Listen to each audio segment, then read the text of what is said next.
So, good afternoon, my dear brothers and sisters in Christ. I had to post this latest message of the Lord in His channel, Still Small Voice. It's about, the title is Your Lowliness, Your Lives Through My Eyes. And here, the beautiful crown with the scepter that will be used, and the beautiful stones all around, so nice. This will help us to keep holy, so as to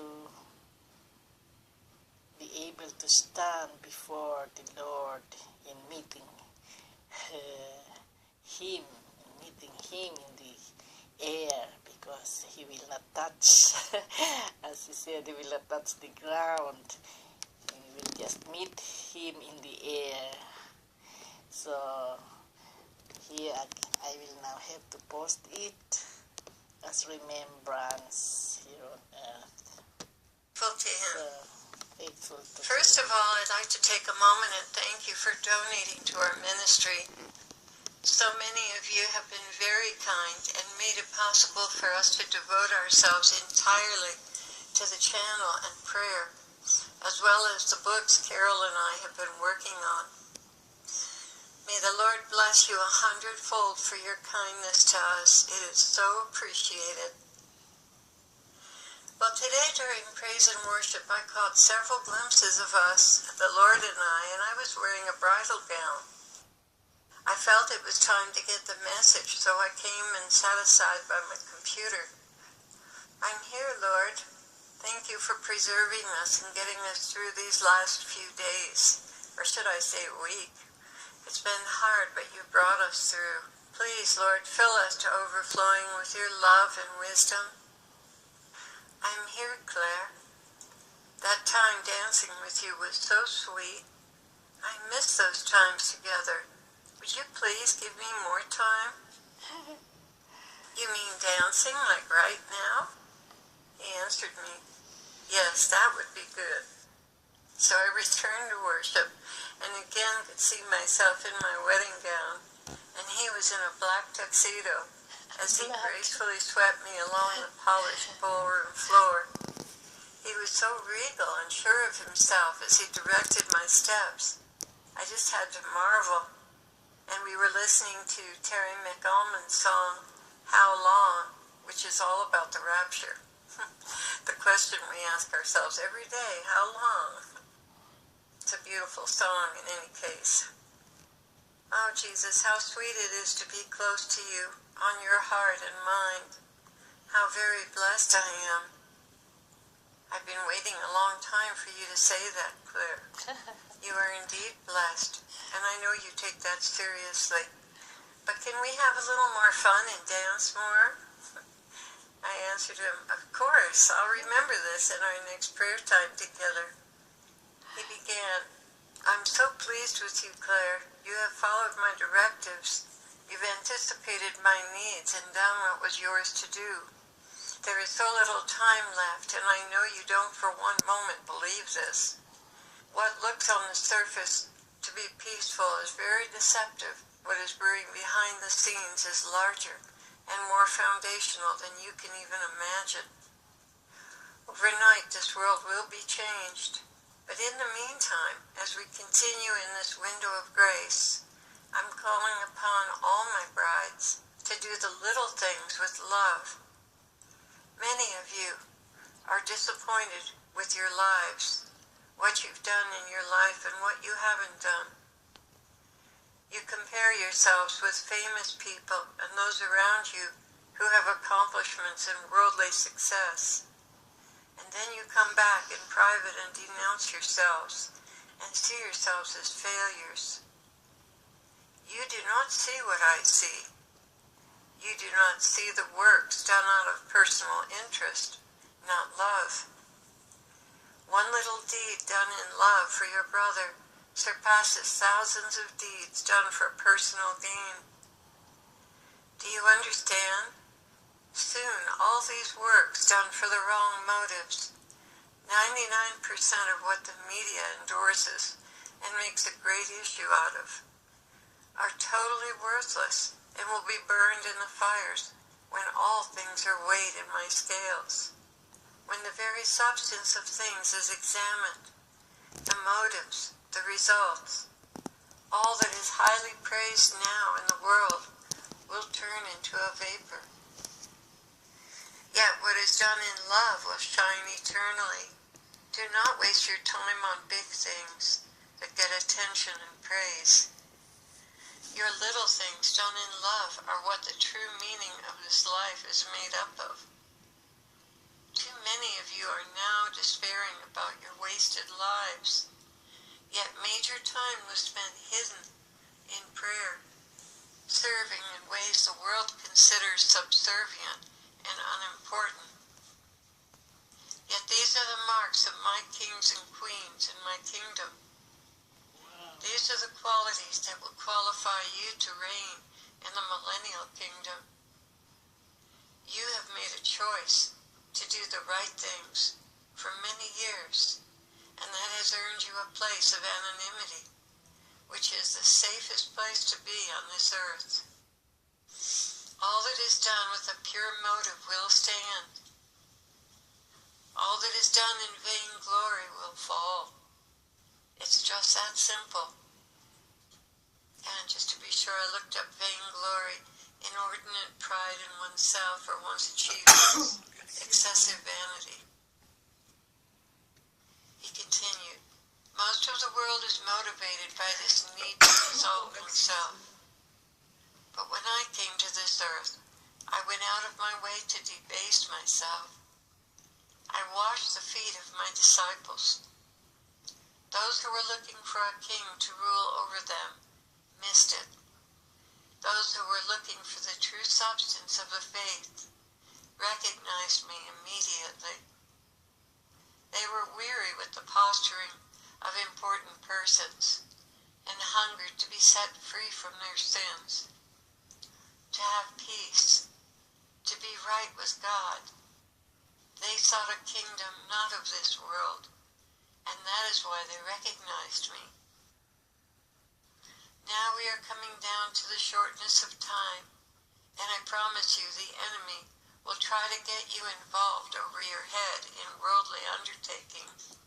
He will steal your lofty position of servanthood and hiddenness, and lure you into worldly things that will gain you recognition. Don't trade the mansion for the guest house.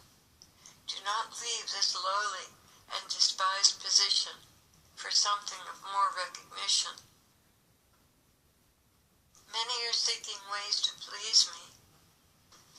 Have I not told you to love your brother as you love yourself, and to do this continually? But the enemy would have you walk away and leave your brother in need while you pursue something that seems more important or bigger.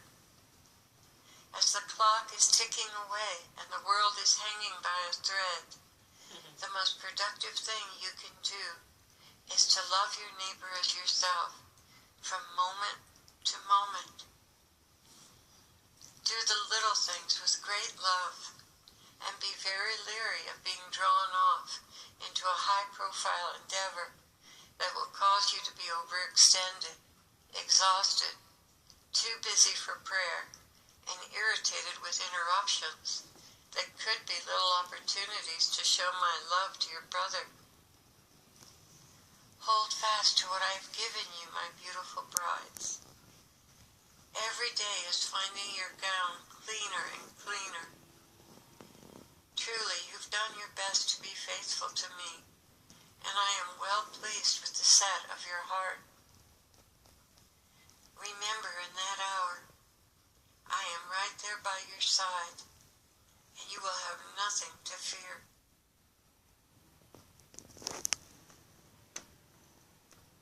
The Lord is with us, heart dwellers.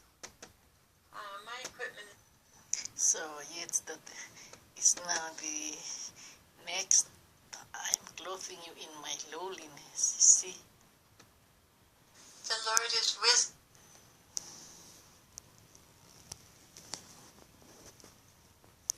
So with this message, I would like to include the next message, your lowliness, because there is still time. No, 5 minutes it will not be finished. So this is the most revealing, encouraging message for the bride.